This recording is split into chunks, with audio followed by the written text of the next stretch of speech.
Hello everyone. हमारे channel exam with Deepika पर आपका हार्दिक स्वागत है। उम्मीद है आप सब बहुत अच्छे होंगे और अपनी पढ़ाई बहुत अच्छे तरीके से कर रहे होंगे और उम्मीद करती हूँ कि आपको अपनी पढ़ाई आगे करते ही रहना है, वो भी बहुत अच्छे तरीके से। तो चलिए, गाइडेंस आपको हमारे यहाँ से मिलता रहेगा। तो देखिए, आज हम कवर कर रहे हैं आपकी वीकली करंट अफेयर्स की क्लास। ठीक है, ये आपकी वीकली करंट अफेयर्स की क्लास है। ये जो क्लास है आपकी ये होने वाली है, ये हमारी क्लास मंडे टू सैटरडे होने वाली है। ठीक है, और चलिए, सैटरडे मीन्स 8 जून तक। ठीक है, 8 जून तक ये हमारी क्लास है, यानी कि मंडे टू सैटरडे। ठीक, चलिए शुरू करते हैं। हमारा पहला क्वेश्चन है, निम्न में से कौन हरून इंडिया आर्ट लिस्ट 2024 में पहले स्थान पर रहा? तो देखिए, ये जो हरून इंडिया आर्ट लिस्ट है, इसमें पहले स्थान पर रहे हैं अनीश कपूर। अच्छा, एक चीज और देखिए, ये हमारी क्लास थोड़ी सी फास्ट होने वाली है क्योंकि इस क्लास में हमारे टॉप 50 क्वेश्चंस को चूज किया गया है। ठीक है, आपके पूरे वीक के जितने भी टॉप 50 क्वेश्चंस हैं वो इस क्लास में आपके कवर किए जाएंगे। और ये क्लास आपकी नॉर्मल क्लास से, जो आपकी डेली सीए की क्लास होती है, डेली जो आपकी करंट अफेयर्स की क्लास होती है, उससे थोड़ी फास्ट होगी। जो हमारी डेली की क्लास होती है ना, वो थोड़ी डिटेल में होती है, परंतु इस क्लास को हम थोड़ा फास्ट कवर करते हैं। ये आपके टॉप 50 क्वेश्चंस हैं। यदि आप डेली करंट अफेयर्स की क्लास नहीं ले पाते हैं, कोई परेशानी वाली बात नहीं है। आप हमारी वीकली करंट अफेयर्स की क्लास ले सकते हैं और आप अपने पूरे वीक को इसमें कवर कर सकते हैं। तो चलिए, अब हम देख लेते हैं हरून इंडिया आर्ट लिस्ट जो 2024 है, उसमें ब्रिटिश भारतीय मूर्तिकार, देखिए वैसे ये ब्रिटिश हैं परंतु भारतीय मूर्तिकार हैं अनीश कपूर। ये लगातार 6वें साल भी इस लिस्ट में बने हुए हैं और इनकी जो कलाकृति है वो लगभग 80 करोड़ रुपए में बिकी है, यानी 79.9 करोड़ रुपए में ये बिकी है। इन्हें फर्स्ट रैंक मिली है अनीश कपूर। ठीक है, इनकी पेंटिंग 79.9 करोड़ रुपए में बिकी है। अब बात आते हैं दूसरी रैंक किसको मिली है। दूसरी रैंक मिली है गुलाम मोहम्मद शेख। ये वडोदरा गुजरात से हैं और इनकी पेंटिंग बिकी है 24.1 करोड़ रुपए में। ठीक है, हम हरून रिपोर्ट की बात कर रहे हैं। 1998 में ये क्या है, एक रिसर्च ग्रुप है जिसकी स्थापना हुई 1998 में लंदन में। ठीक है, हरून इंडिया को लॉन्च किया गया 2012 में और इसका हेडक्वार्टर कहाँ है? मुंबई, महाराष्ट्र में इसका हेडक्वार्टर है। हमारा अगला प्रश्न है, हर साल विश्व दुग्ध दिवस हम कब मनाते हैं? विश्व दुग्ध दिवस कब मनाया जाता है? तो जो विश्व दुग्ध दिवस है ये हम मनाते हैं प्रत्येक वर्ष 1 जून को। ठीक है, 1 जून को हम दुग्ध दिवस मनाते हैं और पहली बार जो दुग्ध दिवस मनाया गया था वो मनाया गया था वर्ष 2001 में। वर्ष 2001 से हम दुग्ध दिवस मना रहे हैं। 2001 में ये हमारा फर्स्ट टाइम मनाया गया था। हमारा अगला प्रश्न है, चर्चित विवेकानंद रॉक मेमोरियल किस राज्य में स्थित है? चर्चित विवेकानंद रॉक मेमोरियल ये एग्जाम में पूछा जाता है। ठीक है, तो ये किस राज्य में स्थित है? तो आपको बता दूं, ये तमिलनाडु में स्थित है। चलिए, अगला प्रश्न हम देख रहे हैं, हाल ही में अर्थ केयर मिशन लॉन्च किया गया है। अर्थ केयर, ये मिशन किन दो अंतरिक्ष संगठनों का संयुक्त मिशन है? क्या है ये? मोस्टली जो बड़े मिशन होते हैं तो उन अंतरिक्ष जो संगठन है वो मिलकर मिशन बनाते हैं। तो ये किस किसने बनाया है? ये बनाया है यूरोपियन स्पेस एजेंसी ने, यूरोपियन स्पेस एजेंसी और जाक्सा। आपको पता है जाक्सा जो है वो जापान की स्पेस एजेंसी है, तो यूरोपियन स्पेस एजेंसी और जाक्सा, इन दोनों ने मिलकर इस अर्थ केयर मिशन लॉन्च किया है। चलिए, अगला प्रश्न हम देख रहे हैं, हाल ही में किस मंत्रालय ने राष्ट्रीय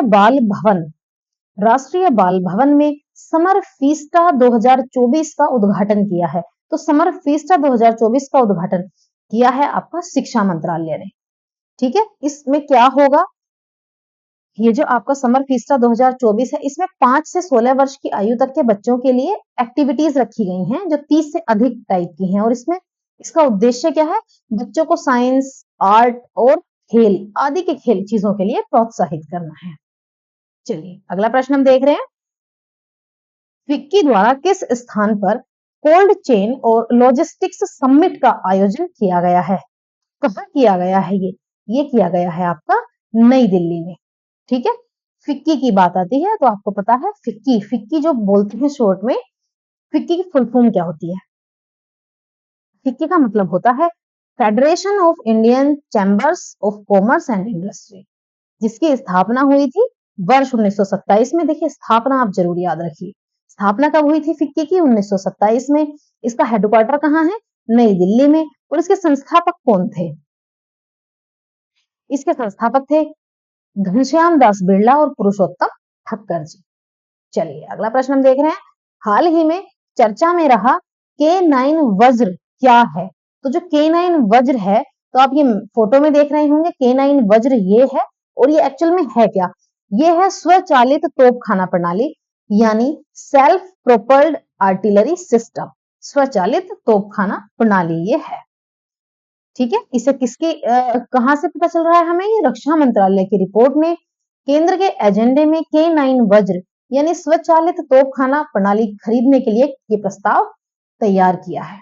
चलिए अगला प्रश्न हम देख रहे हैं, वित्तीय सेवा समूह मुथुट पाचन ग्रुप या मुथुट ब्लू का ब्रांड एम्बेसडर किसे बनाया गया है? तो जो मुथुट ब्लू है, इसके ब्रांड एम्बेसडर बनाए गए हैं शाहरुख खान। ठीक, अगला प्रश्न है, दुनिया की पहली लकड़ी से बनी सैटेलाइट लिग्नोसैट, हम बात कर रहे हैं लकड़ी से बनी पहली सैटेलाइट लिग्नोसैट, इसको किस देश ने निर्मित किया है? तो इसको निर्मित किया है जापान ने। ठीक, जापान ने इसको निर्मित किया है। अगला प्रश्न है, विश्व स्वास्थ्य संगठन द्वारा नेल्सन मंडेला अवार्ड 2024 से किसे सम्मानित किया गया है?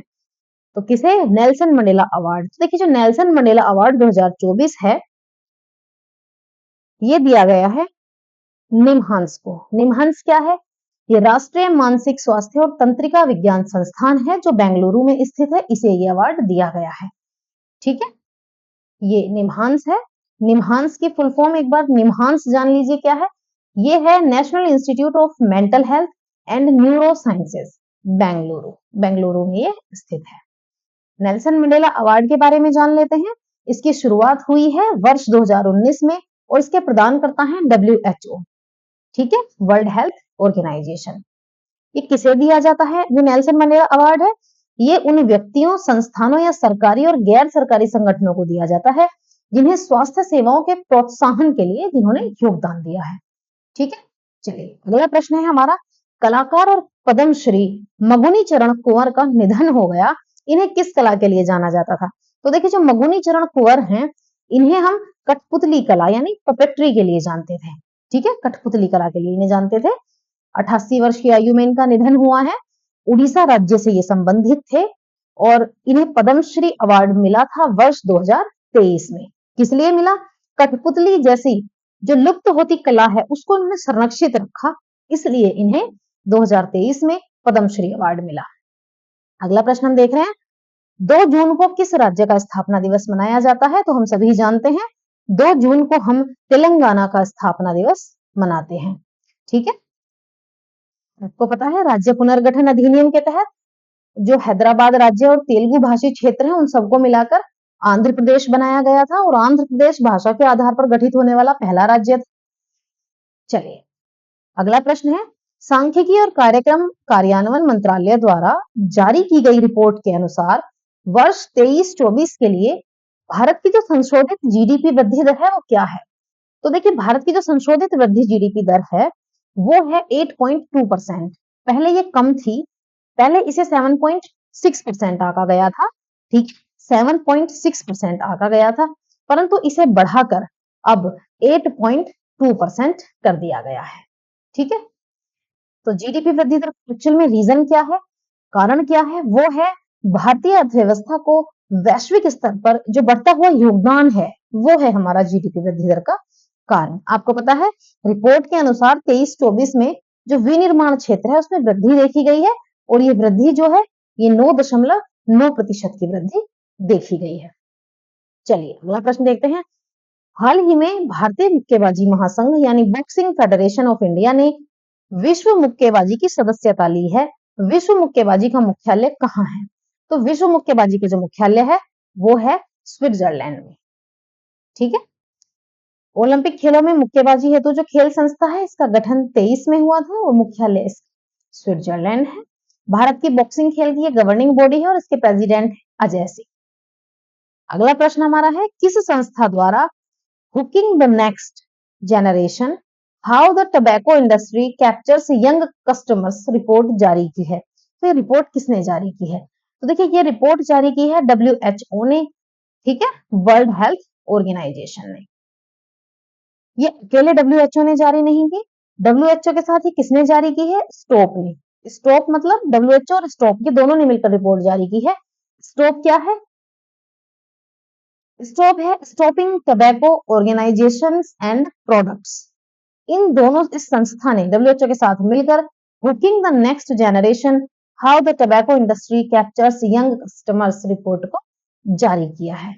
ठीक है, इस रिपोर्ट की इंपॉर्टेंट बात यही है कि इस रिपोर्ट ने बताया है कि वैश्विक स्तर पर पूरे विश्व में जो है वो 13 से 15 यानी 13 से 15 की आयु बच्चों की होती क्या है, उस उम्र में जो तंबाकू का सेवन 37 मिलियन बच्चे पूरी दुनिया में, एक अनुमान लगाया गया है कि 37 मिलियन बच्चे तंबाकू का सेवन करते हैं, जिस कारण वो हार्ट डिसीज, फेफड़ों के विकार, कैंसर जैसी गंभीर बीमारियों से 8 मिलियन लोगों की पूरे वर्ष में, वैश्विक स्तर की बात हो रही है, 8 मिलियन से अधिक लोगों की मौत हो जाती है सिर्फ टबैको के कारण। ठीक है, आपको पता है जब हम सिगरेट, टबैको या फिर ऐसी चीजों का इस्तेमाल करते हैं तो लंग्स की क्या सिचुएशन हो जाती है, जबकि नॉर्मल लंग्स ये वाले होते हैं।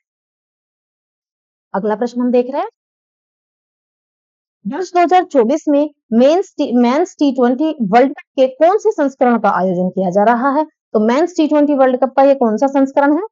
ये होगा नोवा संस्करण। अगला प्रश्न है, DRDO और किस संस्था द्वारा मिलकर DRDO industry academia centre of excellence centre स्थापित किया गया है? तो ये स्थापित किया गया है IIT कानपुर द्वारा।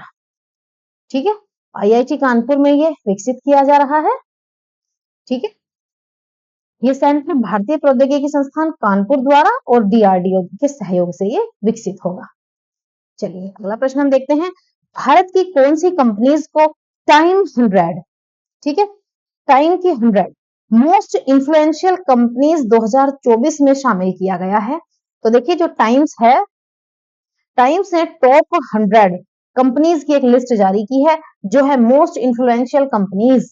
ठीक है, मोस्ट इन्फ्लुएंशियल कंपनीज में भारत की कंपनी शामिल की गई है, जिसमें है रिलायंस, टाटा ग्रुप और सीरम इंस्टीट्यूट। इन तीनों को भी शामिल किया गया है, रिलायंस, टाटा समूह और सीरम इंस्टीट्यूट। ठीक है, इन तीनों को इसमें शामिल किया गया है।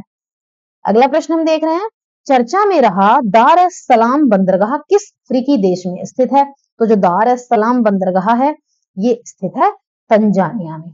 ठीक है, ये तंजानिया का प्रमुख बंदरगाह है। डरबन, मोम्बासा, मापुटो के बाद जो अफ्रीकी महाद्वीप है उसके हिंद महासागर तट पर चौथा सबसे बड़ा ये बंदरगाह है।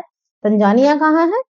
तंजानिया एक अफ्रीकी देश है। ठीक है, ये अफ्रीका में स्थित एक देश जिसकी राजधानी क्या है? डोडोमा। इसकी राजधानी है डोडोमा। अगला प्रश्न हम देख रहे हैं, निम्न में से कौन मेक्सिको की पहली राष्ट्रपति चुनी गई है? पहली महिला राष्ट्रपति। देखिए ये इंपॉर्टेंट बात है, जब भी आपको विश्व में प्रथम की बात हो जाए, देश में प्रथम की बात हो जाए, ठीक है, आपको पुरुषों में प्रथम की बात हो, और सबसे ज्यादा इंपॉर्टेंट है आपकी महिलाओं में कोई प्रथम हो, अब ये देश में हो या विदेश में हो, ये दोनों ही फैक्टर इंपॉर्टेंट हो जाते हैं महिलाओं के परिदृश्य से, क्योंकि वुमेन एम्पावरमेंट को हर कोई सपोर्ट कर रहा है। ठीक है, तो मेक्सिको की पहली महिला राष्ट्रपति कौन चुनी गई है? ये है क्लाउडिया शेनबाम। ठीक है, चलिए अगला प्रश्न है, हाल ही में अरुणाचल प्रदेश और सिक्किम राज्य के विधानसभा चुनाव के परिणाम घोषित हुए हैं। अरुणाचल प्रदेश और सिक्किम राज्य में विधानसभा की सीटें कितनी हैं? तो देखिए अरुणाचल प्रदेश की बात करें तो अरुणाचल प्रदेश में जो सीटें हैं विधानसभा की वो है 60, और सिक्किम की बात करूं तो सिक्किम में सीटें हैं 32, और इस अकॉर्डिंग ऑप्शन आपका सही हो जाता है ए। ठीक है, 60 सीटें हैं अरुणाचल प्रदेश में और 32 सीटें हैं सिक्किम में। अगला प्रश्न हम देख रहे हैं, इंदिरा गांधी परमाणु अनुसंधान केंद्र का निदेशक किसे नियुक्त किया गया है? इंदिरा गांधी परमाणु अनुसंधान केंद्र के जो निदेशक हैं वो नियुक्त किए गए हैं चंद्रशेखर गौरीनाथ करभाड़कर को इंदिरा गांधी परमाणु अनुसंधान केंद्र का निदेशक नियुक्त किया गया है। चलिए अगला बहुत इंपॉर्टेंट क्वेश्चन है, इस पर तो डबल मार्क आप कर लेना, इसे नोट भी कर लेना। भारतीय चुनाव आयोग के अनुसार भारत में कुल कितनी महिलाओं ने लोकसभा चुनाव में मतदान किया? बहुत बढ़िया क्वेश्चन है। तो देखिए जो मतदान किया है वो किया है 31.2 करोड़ महिलाओं ने, जबकि जो टोटल मतदाता आपके रहे हैं वो रहे हैं आपके लगभग 64 करोड़ 64.2 लगभग ये आपके मतदाता रहे हैं टोटल, जिसमें से महिलाओं ने मतदान किया है 31.2 करोड़। ठीक है, ये डाटा इंपॉर्टेंट है, इसे नोट रखिएगा। चलिए अगला प्रश्न है, बॉम्बे हाईकोर्ट के आदेश पर लिविंग विल को लागू करने वाला देश का पहला राज्य कौन सा बना है? तो लिविंग विल को लागू करने वाला देश का पहला राज्य बन गया है महाराष्ट्र। ठीक है, ये बॉम्बे हाईकोर्ट की बात है, जिसके जस्टिस हैं एम.एस. सोनक। एम.एस. सोनक ने एक कार्यक्रम के दौरान जीवन के अंत में देखभाल की वसीयत, जिसे हम लिविंग विल भी कहते हैं, उसे लागू करने की मंजूरी दे दी है। और इसके साथ ही क्या होगा, जस्टिस एम.एस. सोनक को लिविंग विल को लागू करने वाले ये पहले जज भी बन गए हैं। अगला प्रश्न हम देख रहे हैं, विश्व साइकिल दिवस हर वर्ष 3 जून को मनाया जाता है। किस वर्ष में संयुक्त राष्ट्र महासभा ने 3 जून को विश्व साइकिल दिवस के रूप में घोषित किया? तो देखिए जो विश्व साइकिल दिवस है वो घोषित तो किया गया था, वैसे तो हम मनाते हैं 3 जून को, परंतु घोषित किया गया था वो घोषित किया गया था वर्ष 2018 में। ठीक है, 3 जून को मनाते हैं हम, 2018 में इसे पहली बार घोषित किया गया था। और 2024 की थीम क्या है? देखिए थीम इंपॉर्टेंट है, थीम याद रखिए। थीम है आपकी promoting health, equity and sustainability through cycling. ठीक, चलिए इसे आपको पता है 2018 में हमने पहली बार विश्व साइकिल दिवस के रूप में मनाया था। हमारा अगला क्वेश्चन है, हाल ही में जारी किए गए आंकड़ों के अनुसार 23-24 में भारत को किस देश से सर्वाधिक एफडीआई प्राप्त हुआ है? तो भारत को जो सबसे ज्यादा एफडीआई प्राप्त हुआ है वो आपको प्राप्त हुआ है सिंगापुर से। ठीक है, सिंगापुर से हमें सबसे ज्यादा एफडीआई प्राप्त हुआ है। हम बात करते हैं पूरे देश में हमें 23-24 में कितना प्राप्त हुआ है, वो है 44.43 अरब डॉलर, इतना एफडीआई हमें प्राप्त हुआ है, जो पिछले साल की तुलना में हालांकि थोड़ा कम है। पिछले साल हमें 22-23 में इससे भी ज्यादा एफडीआई हमें प्राप्त हुआ था, इस बार हमें 3.5% कम प्राप्त हुआ है।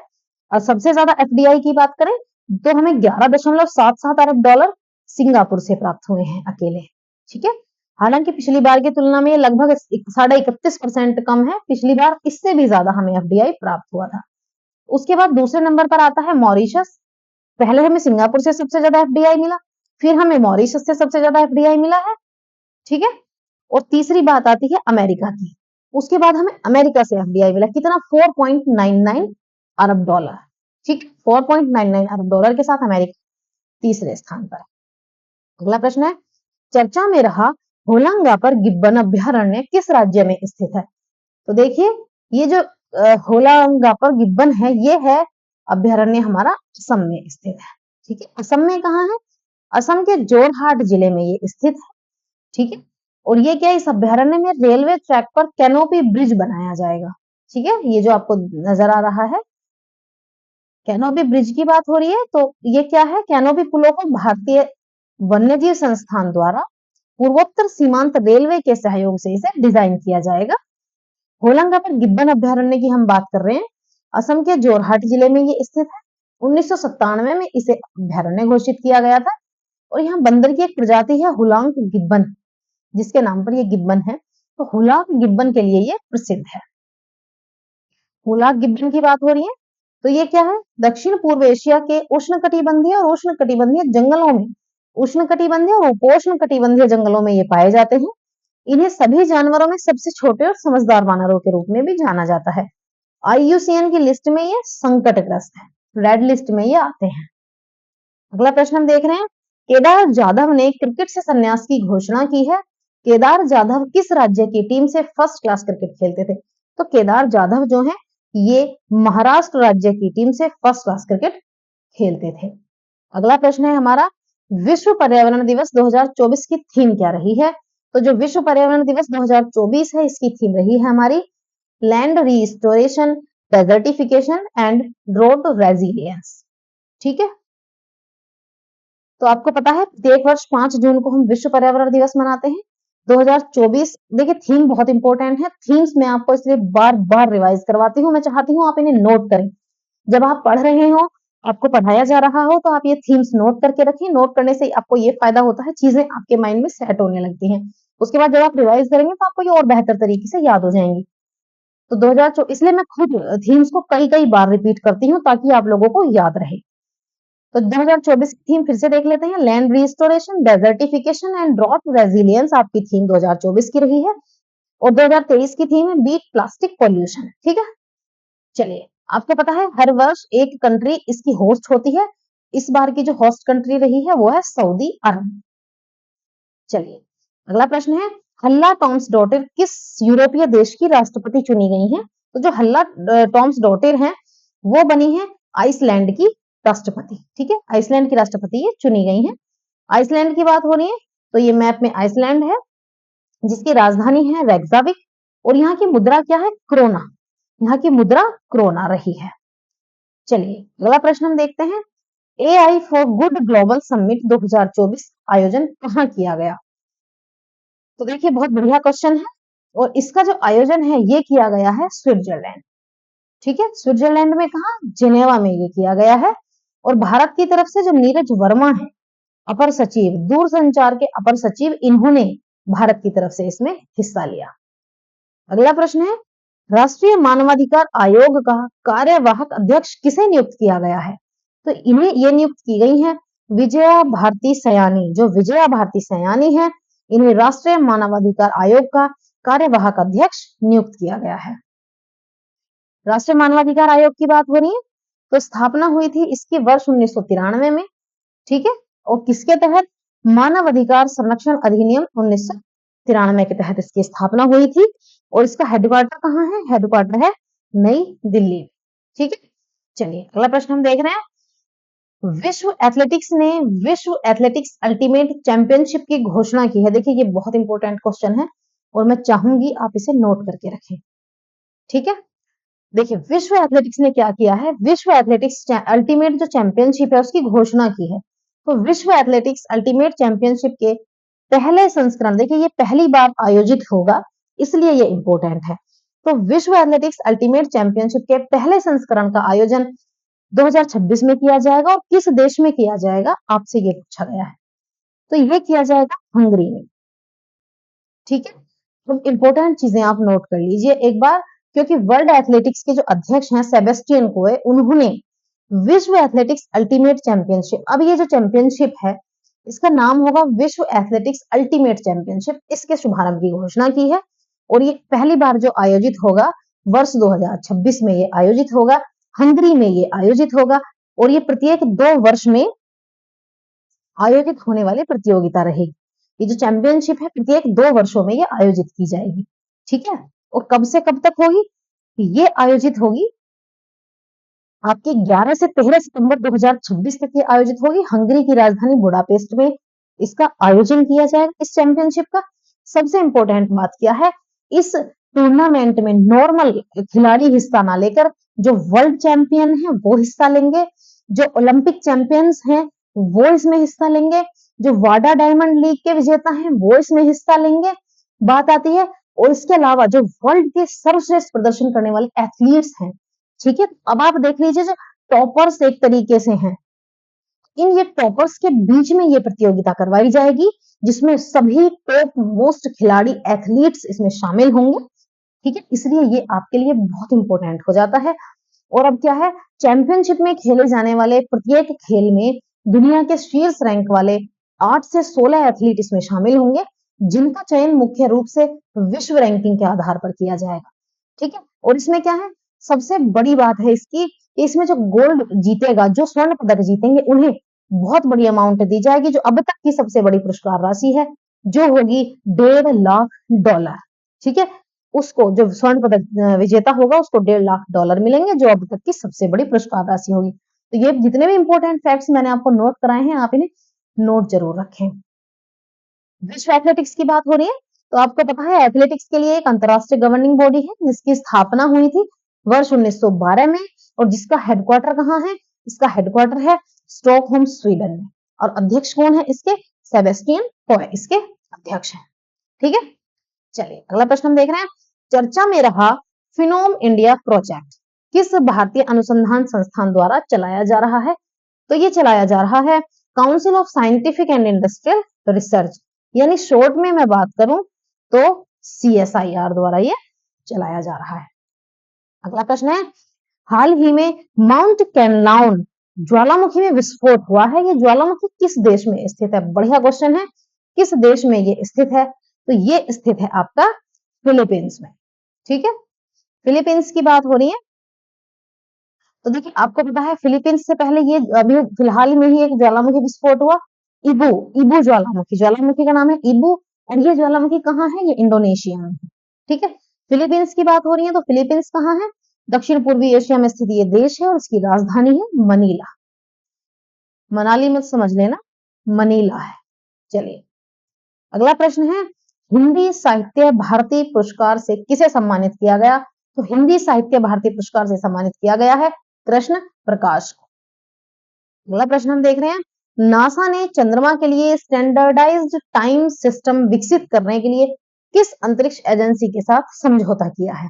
ये नासा की बात हो रही है। तो नासा ने जो समझौता किया है ये किया है ESA यानी यूरोपियन स्पेस एजेंसी के साथ। जैसे धरती पर टाइम जोन है ना, GMT को टाइम एक जगह टाइम जोन मान लिया गया है, उसके अकॉर्डिंग पूरे विश्व का समय तय होता है, उसी प्रकार अब कोशिश की जा रही है कि चंद्रमा पर भी टाइम जोन फिक्स किया जाए और उसके अकॉर्डिंग टाइम बनाया जाए, उसका वहां का स्टैंडर्ड टाइम सिस्टम मैनेज किया जाए। इसीलिए उसको डेवलप करने के लिए ये अंतरिक्ष एजेंसी के साथ समझौता किया गया है। अगला प्रश्न है, देखिए विश्व पर्यावरण दिवस को तो आप भूलना ही मत, बेहद इंपॉर्टेंट दिवस है। फिर से एक क्वेश्चन आ गया कि 5 जून को विश्व पर्यावरण दिवस के अवसर पर पीएम नरेंद्र मोदी ने कौन सा अभियान शुरू किया? तो देखिए पीएम नरेंद्र मोदी ने जो अभियान शुरू किया है उसका नाम है एक पेड़ माँ के नाम, 1 ट्री फॉर मदर कैंपेन इन्होंने शुरू किया है। ठीक है, 5 जून थीम 2024 की तीसरी बार ये थीम आई है, land restoration, desertification and drought resilience, भूलना बिल्कुल नहीं है, नोट करके रखना है।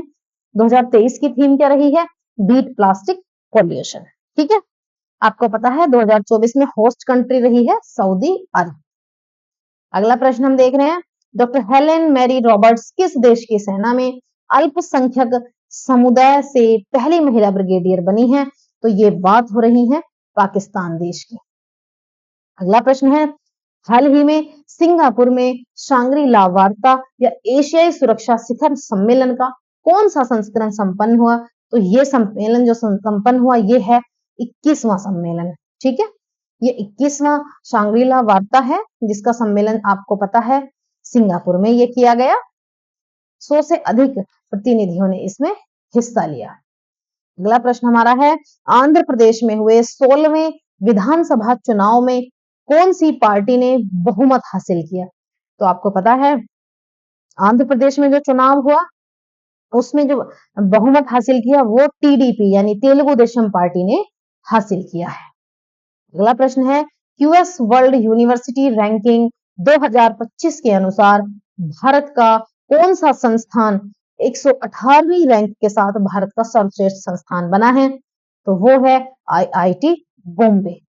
ठीक है, अगला प्रश्न हमारा है, किस अंतरिक्ष संगठन ने प्रवाह, ये है प्रवाह नामक कंप्यूटेशनल फ्लूइड डायनामिक्स यानी CFD सॉफ्टवेयर विकसित किया है? तो ये सॉफ्टवेयर विकसित किया है इसरो ने, इसरो ने इंडियन स्पेस रिसर्च ऑर्गेनाइजेशन ने। ठीक है, इसका नाम क्या है? Vikram Sarabhai space research centre से इन्होंने ये सॉफ्टवेयर लॉन्च किया है। प्रवाह का फुल फॉर्म क्या है? प्रवाह का पूर्ण रूप क्या है? ये है parallel runs solver for aerospace vehicle. ठीक है, इस सॉफ्टवेयर का जो उपयोग है एरोस्पेस के क्षेत्र में एरोस्पेस के मैनेजमेंट के लिए इसका प्रयोग किया जाएगा। अगला प्रश्न हम देख रहे हैं, लोकसभा चुनाव 2024 में राष्ट्रीय जनतांत्रिक गठबंधन एनडीए की बात हो रही है, यानी नेशनल डेमोक्रेटिक अलायंस जो है उसने कितनी सीटें जीती हैं? तो आपको पता है उसने जीती हैं 292 सीटें। और जो दूसरा गठबंधन है INDIA इसने जीती हैं 233 सीटें। अगला प्रश्न है, काजा शिखर सम्मेलन 2024 का जो आयोजन है वो कहाँ किया गया? तो काजा शिखर सम्मेलन की बात हो रही है, ये किया गया है आपका जाम्बिया में। ठीक है, जाम्बिया में कहा किया गया? ये किया गया जाम्बिया के लिविंगस्टोन में। काजा शिखर सम्मेलन जो है वो जाम्बिया के लिविंगस्टोन में आयोजित किया गया है। काजा क्षेत्र एक्चुअल में है क्या? आपने सुन तो लिया कि काजा क्षेत्र क्या है। देखिए आजकल आपको पता है एग्जाम्स में ना जो क्वेश्चंस का स्तर है वो बढ़ता जा रहा है। काजा क्षेत्र तो आपने पढ़ लिया जी, काजा क्षेत्र में हुआ और क्या है वो जाम्बिया के लिविंगस्टोन में आयोजित किया गया। परंतु काजा क्षेत्र है क्या? तो काजा क्षेत्र क्या है? ये दक्षिण अफ्रीकी जो देश है 5 देशों के में फैला हुआ एक क्षेत्र है जिसको काजा क्षेत्र कहते हैं। ठीक है, तो ये 5 दक्षिण अफ्रीकी देश कौन कौन से हैं? ये हैं अंगोला, बोत्सवाना, नामीबिया, जाम्बिया और जिम्बाब्वे की जगह है ये ओकावांगो जाम्बेजी नदी घाटी तक ये फैला हुआ है। ठीक है, काजा की जो लगभग 70% भूमि है वो क्या है? संरक्षण के अधीन है, जिसमें 103 वन्य जीव प्रबंधन क्षेत्र और 85 वन आरक्षित क्षेत्र इसमें शामिल होते हैं। ठीक है, और सबसे बड़ी बात, अफ्रीका की जो 2/3 से अधिक हाथियों की आबादी है लगभग 4,50,000 वो इसी क्षेत्र में पाई जाती है। ठीक है, और इस दौरान काजा क्षेत्र के जो सदस्य देश हैं वन्यजीव और वनस्पति की लुप्त प्राय प्रजातियों के अंतरराष्ट्रीय व्यापार पर जो कन्वेंशन है उससे बाहर होने की बात इन्होंने कही है, इसलिए ये चर्चा में रहे। अगला प्रश्न है, कौन सा देश वर्ष 2023-24 में भारत का तीसरा सबसे बड़ा निर्यात गंतव्य यानी एक्सपोर्ट डेस्टिनेशन बनकर उभरा है? निर्यात गंतव्य का मतलब होता है वो देश जिन्हें हम माल बेचते हैं। ठीक, तो जो एक्सपोर्ट डेस्टिनेशन बनकर उभरा है तीसरे नंबर वो है नीदरलैंड। ठीक है, तो बात हो रही है भारत और नीदरलैंड की। 2023 में नीदरलैंड जो है वो नीदरलैंड से जो व्यापार हुआ वो हुआ एक्सपोर्ट $21.61 बिलियन का और 2024 में ये हुआ $22.36 बिलियन का। ठीक है, आपको पता है भारत के में जो, सबसे ज्यादा जो होता है व्यापार वो किससे होता है? UAE और US से। ठीक, और अब नीदरलैंड भी तीसरे नंबर पर आ गया है। कौन कौन से हमारे माल एक्सपोर्ट होते हैं? पेट्रोलियम उत्पाद है, बिजली के सामान है, रसायन है और फार्मास्यूटिकल्स। ठीक है, ये चीजें हैं। बात हो रही है नीदरलैंड की, ये रहा मैप में नीदरलैंड, ये नीदरलैंड की कैपिटल है एम्स्टर्डम। ठीक है, कौन कौन से देश हैं इसके सराउंडिंग? बेल्जियम है, जर्मनी है, डेनमार्क है और यूके है।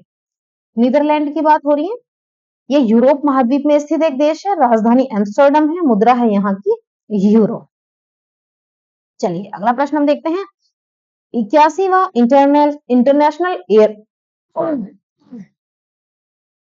81वां सॉरी चलिए 81वां इंटरनेशनल एयर ट्रांसपोर्ट एसोसिएशन यानी IATA एनुअल जनरल मीटिंग, इसकी मेजबानी कौन सा देश करेगा?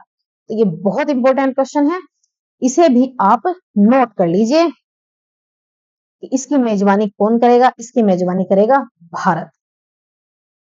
देखिए वर्ष 2025 में इसकी मेजबानी कौन करेगा? भारत करेगा। ये इसकी 81वीं बैठक होगी जो है इंटरनेशनल एयर ट्रांसपोर्ट एसोसिएशन, ये इसकी एनुअल जनरल मीटिंग होगी। भारत ने अभी तक इसे 1958 और 1983 में ही इसकी मेजबानी की है, जिसके बाद इसकी मेजबानी भारत अब करेगा। और ये क्या है? विमान उद्योग से संबंधित है और इस दौरान दुनिया की लगभग सभी विमानन कंपनियां, विमान निर्माता और इस उद्योग से जुड़ी जो दूसरी संस्थाएं हैं उनके प्रमुख शीर्ष अधिकारी वैश्विक विमान चर्चा करते हैं। ठीक है, IATA क्या है? अंतरराष्ट्रीय वायु परिवहन संघ है। दुनिया की एयरलाइनों के लिए एक अंतरराष्ट्रीय व्यापार संघ है। इसकी स्थापना 1945 में हुई थी। हेडक्वार्टर इसका मॉन्ट्रियल कनाडा में है। अगला प्रश्न देखते हैं, चर्चित डंकी मार्ग यानी डंकी रूट निम्न में से किसके लिए इस्तेमाल किया जाता है? तो जो चर्चित डंकी मार्ग है ये इस्तेमाल किया जाता है इलीगल मनी के लिए। अब देखिए एक्चुअल में ये है क्या, डंकी रूट या डंकी मार्ग। तो देखिए भारत की जो खुफिया एजेंसी है उन्होंने एक रिपोर्ट दी है। उन रिपोर्ट के अनुसार भारत में कुछ संगठन हैं जिन्होंने एक साल में लोगों को डंकी मार्ग से दूसरे देशों में भेजकर 1000 करोड़ से अधिक की अवैध कमाई की है। देखिए मैं आपको बताती हूँ डंकी मार्ग क्या होता है। किसी एक देश से दूसरे देश में जाने का जो अवैध रास्ता है, ये एक देश है ये दूसरा देश, ये जो अवैध रास्ते से जाते हैं, सपोज करो जो लीगल वे है वो ये है कि इस देश में रुककर यहाँ से ये जाएंगे, ठीक है। और ये क्या करते हैं, ये एक अवैध तरीके से पहले इस देश में जाते हैं फिर दूसरे में जाते हैं और यहाँ से तीसरा रास्ता चुनकर इस देश पहुंच जाते हैं। इसका मतलब है अवैध तरीके से किसी दूसरे किसी एक देश से किसी दूसरे देश में जाना, तो उसे हम क्या कहते हैं, डंकी रूट कहते हैं, ठीक है।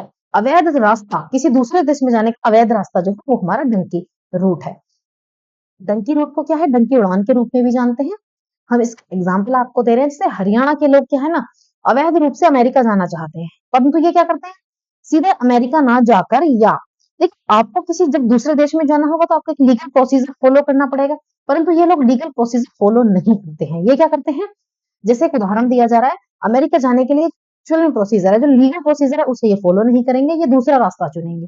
और दूसरा रास्ता क्या है, पहले ये इक्वेडोर जाएंगे, अमेरिका नहीं जाएंगे, ठीक है। ये सीधे अपने अपनी तरफ से पहले इक्वेडोर जाएंगे, ठीक है। और फिर अमेरिका पहुंचने के लिए मैक्सिको के रास्ते जो बाई रोड वाला रास्ता है वहां से अमेरिका में घुस जाएंगे।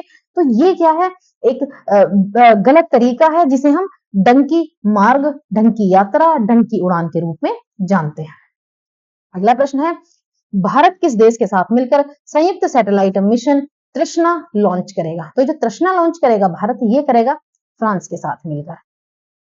हमारा अगला प्रश्न है, ओलेग कोनोनिंको अंतरिक्ष में 1000 दिन पूरा करने वाले पहले व्यक्ति बने हैं। ओलेग कोनोनिंक किस देश से संबंधित हैं? तो देखिए ये संबंधित है रूस से, ठीक है। अगला प्रश्न है हमारा, हाल ही में किस राज्य में जो नीली चींटी है उसकी नई प्रजाति है पैरा ट्रिचेना ब्लू, इसकी खोज की गई है? तो ये किस राज्य में इसकी खोज की गई है? इसकी खोज की गई है अरुणाचल प्रदेश में। अगला प्रश्न है हमारा, विश्व खाद्य सुरक्षा दिवस कब मनाया जाता है? तो विश्व खाद्य सुरक्षा दिवस हम मनाते हैं 7 जून को, ठीक है। 7 जून को हम विश्व खाद्य सुरक्षा दिवस मनाते हैं। सबसे इंपॉर्टेंट है हमारी थीम देख लीजिए। विश्व खाद्य दिवस की थीम है food safety, prepare for the unexpected, ठीक है। आपको पता है इसकी शुरुआत जो हुई थी विश्व खाद्य सुरक्षा दिवस की वर्ष 2018 से हुई थी और 2019 में हमने इसे पहली बार मनाया। और भारत के परिप्रेक्ष्य की बात कर लेते हैं, भारत ने खाद्य सुरक्षा के लिए क्या क्या प्रयास किए हैं। सबसे पहले 2013 में भारत ने राष्ट्रीय खाद्य सुरक्षा अधिनियम बनाया, उसके बाद मिड डे मील योजना बनाई जिसे अब हम पीएम पोषण योजना, पीएम पोषण के नाम से जानते हैं, जिसकी शुरुआत हुई थी मिड डे मील के नाम से वर्ष 1995 में। उसके बाद हम बात करते हैं प्रधानमंत्री गरीब कल्याण अन्न योजना, इसकी शुरुआत हुई वर्ष 2020 में और ये हुई कोरोना के दौरान, जब लोगों के पास भोजन की कमी थी, भोजन नहीं था, उस समय प्रधानमंत्री गरीब कल्याण अन्न योजना को शुरू कर लोगों के पास घर घर भोजन पहुंचाया गया, ठीक है। अगला प्रश्न है, हाल ही में state of the ocean report 2024 किसके द्वारा जारी की गई? तो जो state of the ocean report है ये जारी की गई आपकी यूनेस्को के द्वारा, ठीक है। चलिए अगला प्रश्न हम देखते हैं, यूनिफाइड पेमेंट इंटरफेस यानी यूपीआई को अपनाने वाला पहला दक्षिण अमेरिकी देश कौन सा बना है? तो इसको अपनाने वाला पहला जो दक्षिण अमेरिकी देश है वो बना है हमारा पेरू, ठीक है। तो चलिए ये थी हमारे टॉप 50 क्वेश्चंस, आपके पूरे वीक के ये क्वेश्चंस थे, ठीक है। 2 से 9 की ये क्लास है आपकी और बहुत इंपॉर्टेंट क्लास है। मुझे लगता है आपको ये क्लास अच्छी लगी होगी। बहुत इंपॉर्टेंट क्वेश्चंस और इंपॉर्टेंट जो इंफॉर्मेशन है वो आपको हमने इसमें प्रोवाइड कराई है। तो यदि आपको वीडियो थोड़ी भी हेल्पफुल लगती है तो वीडियो को, चैनल को सब्सक्राइब करना बिल्कुल ना भूलें, बेल आइकन जरूर दबाएं और वीडियो को लाइक एंड शेयर करें। देखिए, जब आप हमारी वीडियोस को लाइक करते हैं, शेयर करते हैं और आप कमेंट्स करते हैं, तो हमें मोटिवेशन मिलती है, हमें लगता है हम अच्छा कर रहे हैं और भी बेहतर करने की कोशिश करते हैं। तो उम्मीद करते हैं आप हमें भी मोटिवेट करेंगे और हम कंटिन्यू आपके लिए बेहतर से बेहतर की कोशिश करेंगे। तो ठीक है, मिलते हैं आपको नेक्स्ट क्लास में। Thanks for watching.